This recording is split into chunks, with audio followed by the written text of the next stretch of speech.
Another day, another dollar. Heading on back to the dealership from a pretty decent lunch. Went to Firehouse Sub. Got the New York steamer and a bowl of chili. Trying to finish up this front differential swap. Pretty crazy amount of special tools that go into it.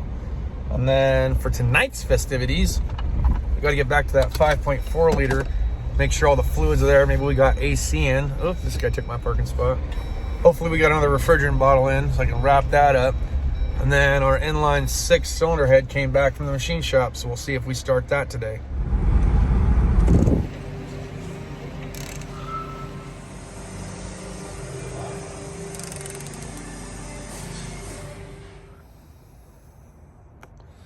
All right, we're getting down to the nitty gritty. I got the fender flares in. They charged the AC earlier.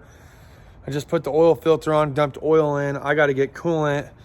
And I think I'm going to start closing up. Yep, fix the PCV stuff. I mean, okay, so Pcv system on some of these vehicles, they want to put these cold air intakes on. You got to end up using bulk hose. Hopefully it's the right hose. So I'm going to have them double check that in the morning. It's got to be like a vacuum hose. You can't just use an oil or a heater hose. This one didn't have any words or letters on it, so I'm hoping that that meant that it's a vacuum hose and that we did right. So we'll have them double check that in the morning. That being said, our cylinder head for the inline 6 is here, but I don't want to start it out tonight. Okay, I had a kind of a long, busy day over at the dealership, and I just kind of wanted to get everything wrapped up here. So literally, vroom, vroom, right? As soon as that thing fires up, I'm good. I'm going to shut it down and then roll. So that's what we got going on. Then maybe we'll head back to the house for beer and bullshit. So I'm going to finish this cigarette, get myself some coolant, pressure test it real quick, and then see if she'll fire up.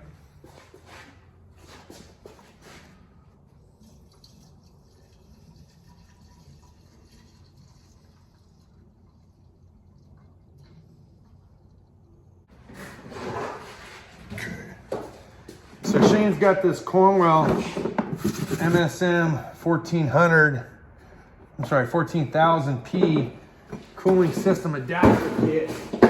It's a master kit. This thing has got all the freaking bells and whistles, all the pieces to the puzzle, dude. So if you're looking for Volkswagen, Ford, I mean, it's got it all. Okay. I think we want this one here. Maybe I could be wrong. It could be blue. Could be blue. Let's try black first. Aha! Success.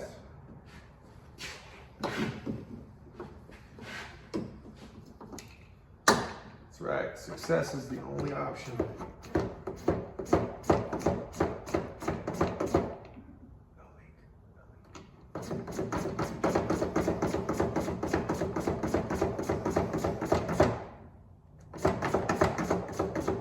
Say he had an issue with one of these adapters once upon a time ago, where his coolant pressure tester just didn't work.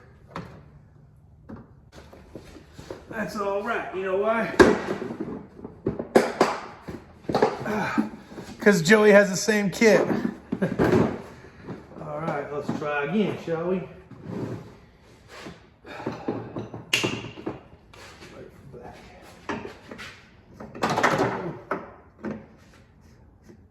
Nope. This one.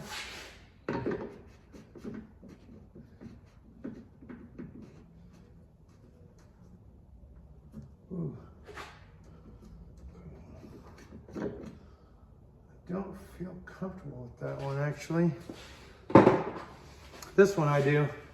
I have this one. This one comes standard in the Cornwell kit, and it has the aluminum heavy knurl. That's the one I like. That one I got from Cornwell. It's in my Cornwell kit. Freaking love it.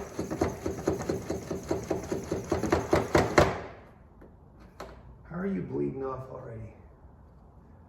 Uh-huh. I see. We left a hose off. That's why you always coolant pressure test, man. I left the little tiny relief valve hose off the radiator, so I was literally losing pressure. So is Shane's kit beat? No, it might not be. Maybe it got fixed. I just feel like I had a problem with his kit the last time. Play it again, Sam.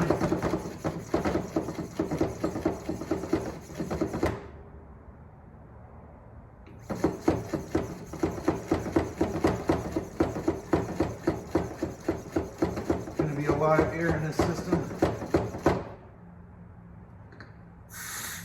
But at least we're getting somewhere. So we're gonna bleed it off, fill it back up, try again.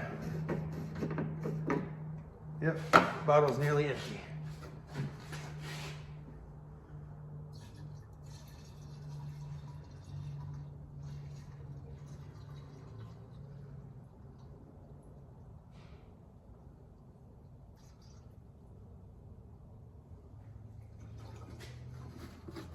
We're gonna need some more coolant.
Pissing from?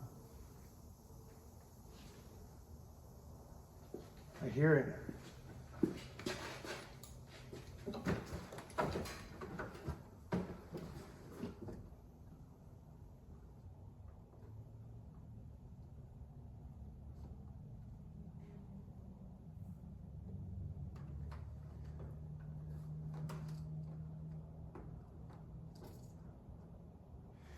All right. A lesson that I learned quite a few years back from this shop, but obviously have forgotten and had to retrain myself up to speed. But these compression clamps, though we've had good luck at the dealership because most of the cars that come in for their first services covered under warranty kind of repairs, they usually still have some tension behind them and they hold pressure. Unfortunately, by the time these old things get here to the independent shop, because they're outside their warranty and they're trying to save a few bucks, these clamps just don't survive, okay? They just don't. That's why you pressure test, though. That's why we pressure test, right? So, clamps replaced. Let's try again.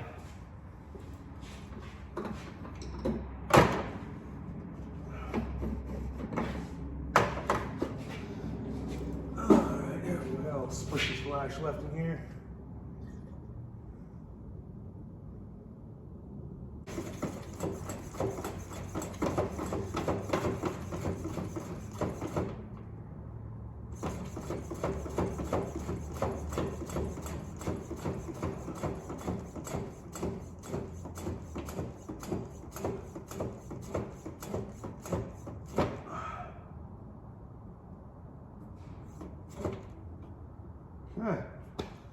So far, so good. Always make sure to have some kind of pocket pen light on you. Starting to learn that I like it better than having the full size, because I don't always need a huge ass light sometimes. And then, you know, fits in your mouth like a cigar, right? You just see what you're doing. I think this is an 8. That's a 10. Of course, I need a freaking deep. I need a deep 1/4 inch tin, and yeah, you don't have it. 3/8 drive is just ridiculous. Got a wrench.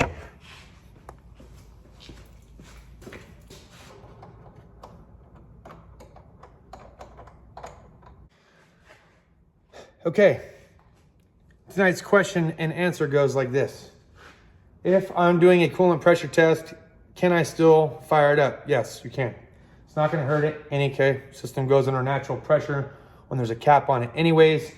It's holding pressure at a certain PSI. It's not gonna hurt it. This way we can fire it up, see if she runs, And we can even leave the coolant pressure tester on it overnight and have them just top off in the morning. So I'm gonna go fire it up.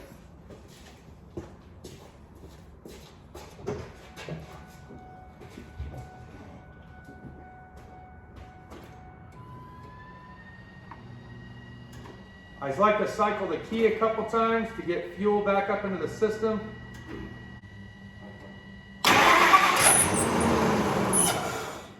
Whoa, vacuum leak maybe.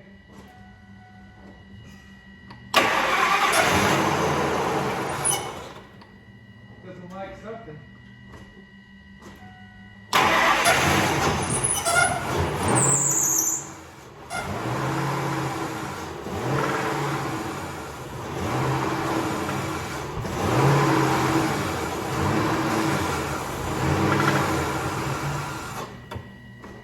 Oh, she runs rough. I don't like it. I don't like it.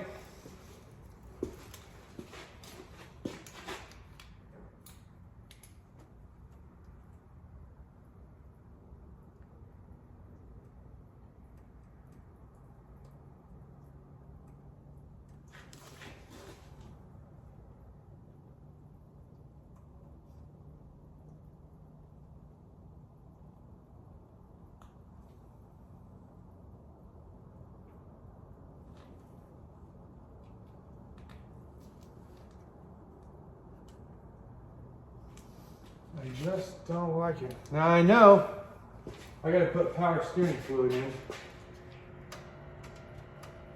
But they might have done that for me earlier.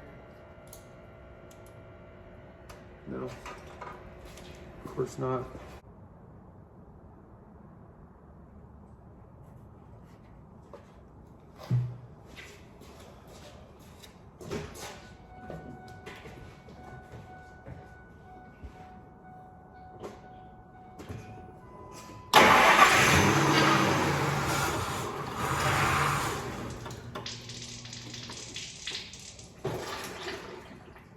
What the fuck is that?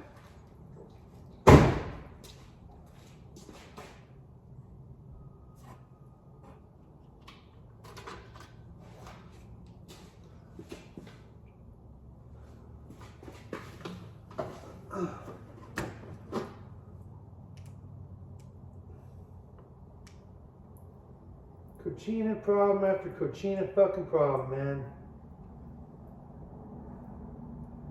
I left trans lines undone.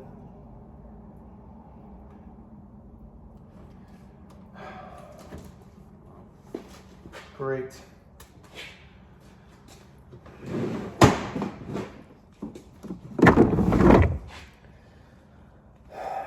I left the transmission line undone. That still doesn't explain why it doesn't run good.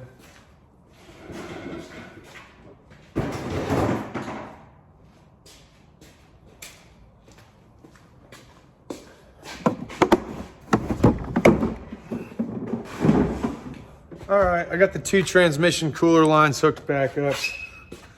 So I made a little bit of a mess. That's why we go through all these preliminary checks, right?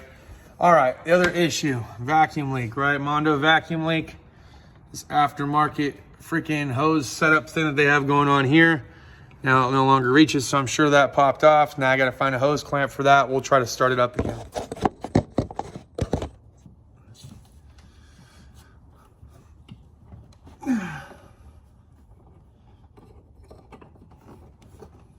Yeah, this is a big vacuum leak.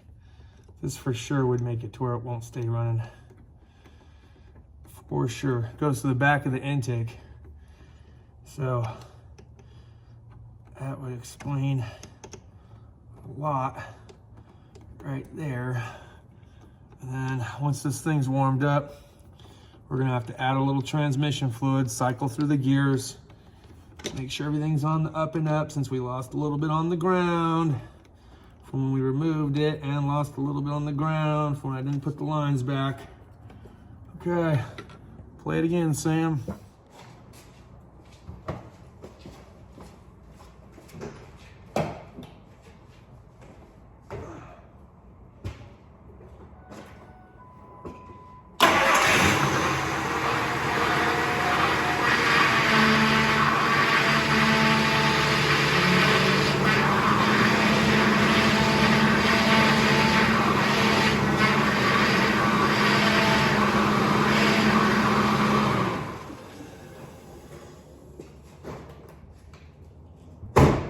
All right, so for sure, it fired up.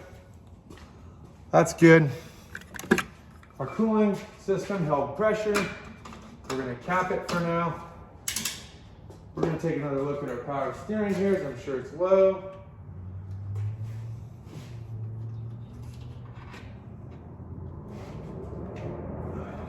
That's what the whine is. You don't want to just let it whine and whine and whine. Run it a couple times back and forth. That'll pull some of the fluid down. Top back off. Repeat as necessary.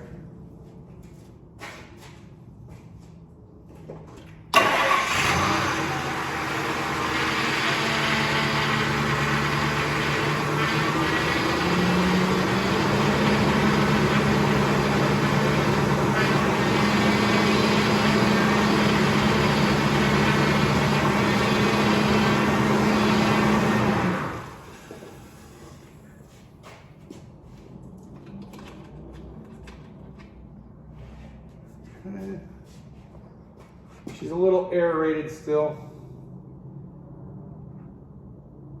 Now I would totally do that thing where you use the Mighty Vac tool to lift out all the air first, but I don't know if anybody here has one. I think Shane does, but on the offset chance that you don't have that tool, this is how you do it. You work the wheel back and forth from lock to lock, turn it to where you can turn the key off, shut it off, top off, wait a little bit, fire it up. Like I said, repeat as necessary. We're getting pretty close to that Dunsky point though. And then tomorrow evening, we got the cylinder head to do on this Jeep XJ in the back. One of my favorite vehicles, right? If there was ever a project Jeep, that's my go-to, really. I do like an XJ. It's a nice little SUV. They're fun toys. Let's fire this thing up again. See if we got some whine done.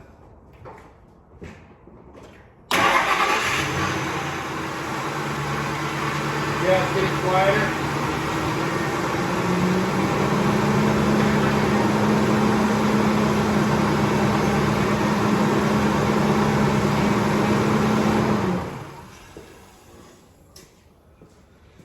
Now, we're going to double check our engine oil as well while we're here. I'll let the top off again. Pulling it in. At least we're at the min mark now. Making progress on that. Okay. That should be good to go for the power steering. Let's check this engine oil level out.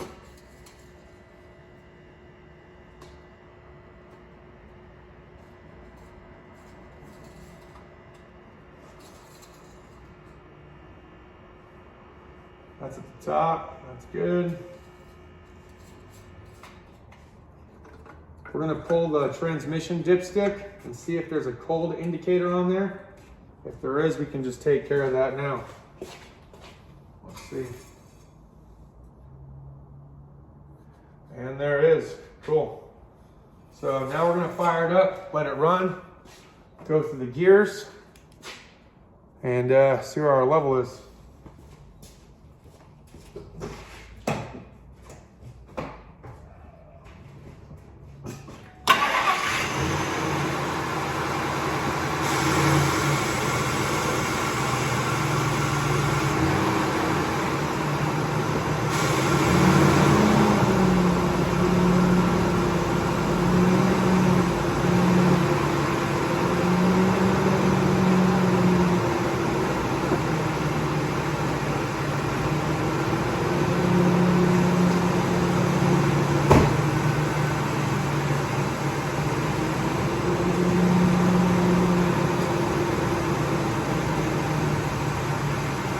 We're low.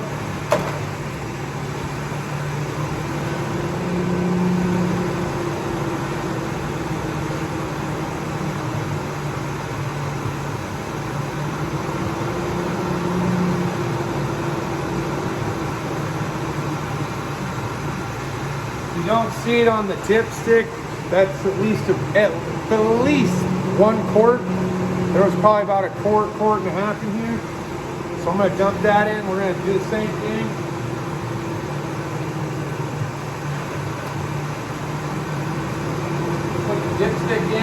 cycle through the gears and we'll come back out and check.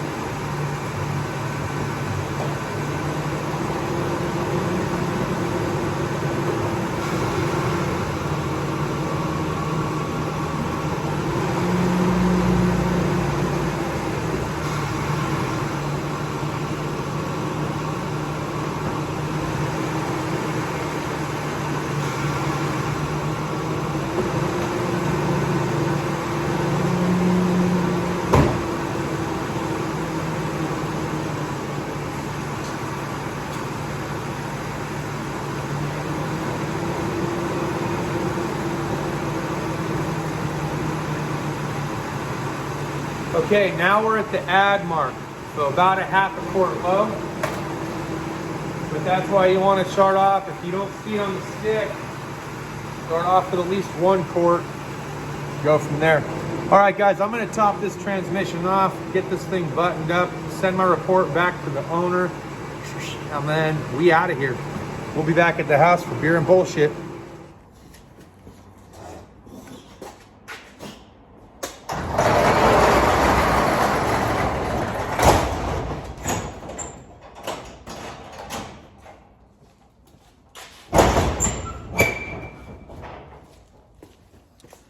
All right, so here she is, the XJ cylinder head job. This is what we got going on next. Got to clean this up. We got our gaskets in and our hardware. I'm not sure if they got a thermostat or not, but we're going to be reassembling this tomorrow night. We got a replacement cylinder head. This was a rebuilt engine, and it went sideways on them within less than an oil change or 2, I think. So that's why we got this job. We're going to go ahead and knock it out real quick. Should be bam, bam, bam, relatively down and dirty, simple. Realistically, all I need is a cylinder head, bolt, torque, and sequence, which I know the sequence, I just don't remember the torque. Could probably go back through my old videos. I'm sure I could find it, but it's not that hard, dude. I mean, realistically, these things are pretty simple and just gravy all day.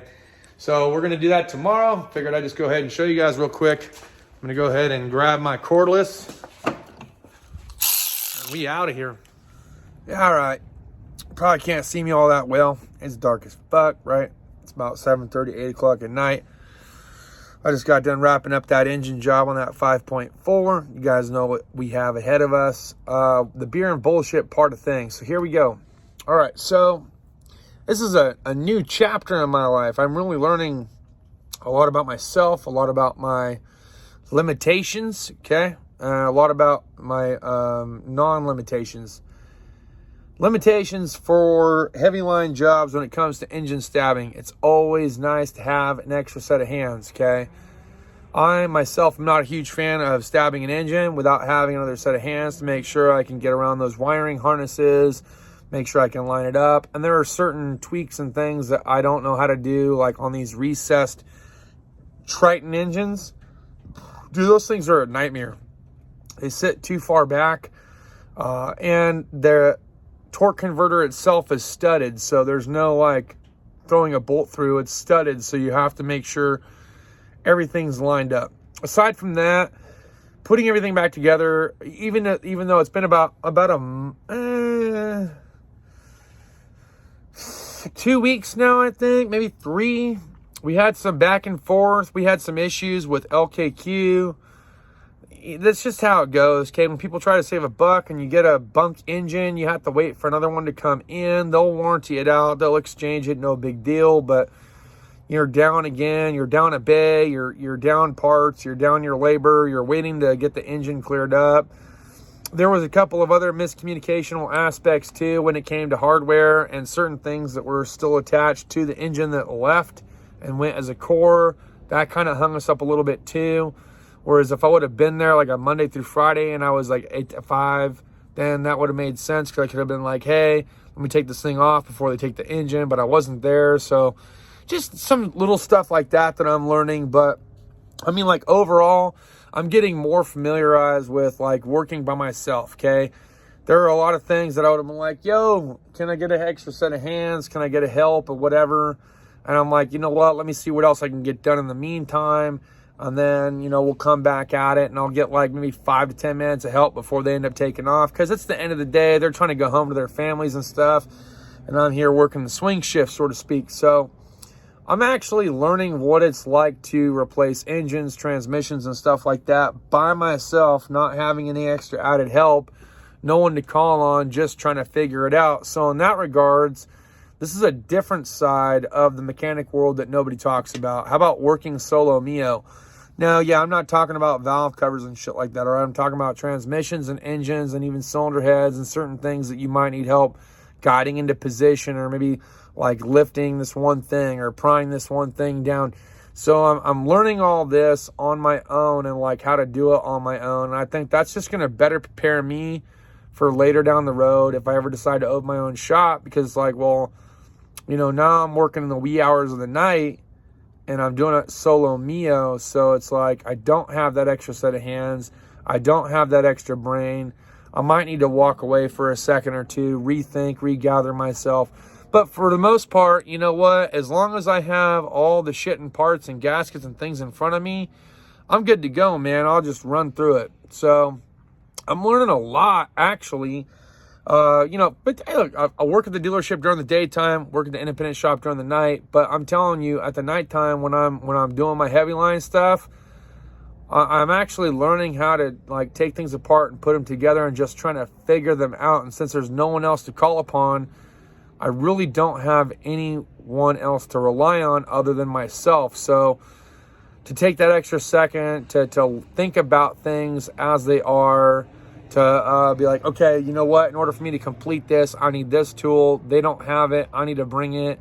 Like, there's a couple things that goes into this whole thing. So I think the hardest part for me is that the most of my tools are over at the dealership and not at the independent shop. Granted, there's a lot of tools that I can borrow at the independent shop, but a lot of those guys don't have them, or I have no idea where they would put them, or they use them for a side project of their own.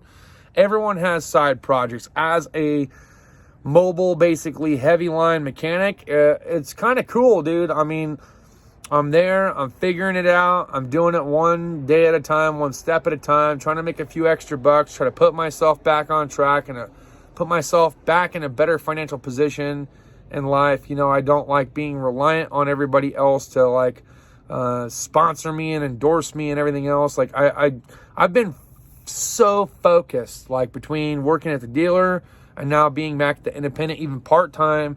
It's like I've got to be focused. I got to focus and hone in on what it is that I know, what it is that I can do.